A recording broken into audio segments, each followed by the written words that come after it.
Yeah, it was Kitty and I made a movie over the pandemic called Rogue Agent, which was my first time I experienced that kind of juggle. This was our first TV show, obviously, and it was a different beast. I mean, we've been developing this for I think 4 or 5 years almost. So it's been a long journey.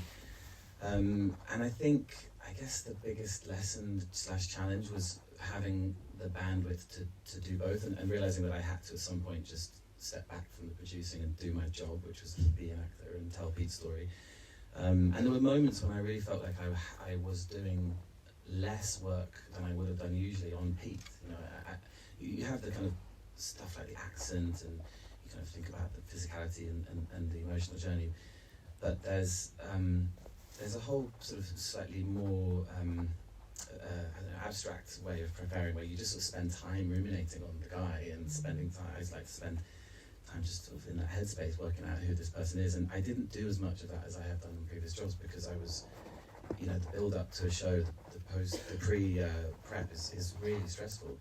And then I realised when I got on set that I had actually been in Pete's head for about 4 years already, and so the prep was kind of done already, and actually I felt really empowered as Pete, because he grew in that development process, and there was so many conversations for literally 3.5 years about who this guy was and his relationship with Maddie. So it was actually at the first a little nerve-wracking, thinking I hadn't done the work, and then I realised that I was so embedded in this story because it had been so long and such a sort of intense, thorough process.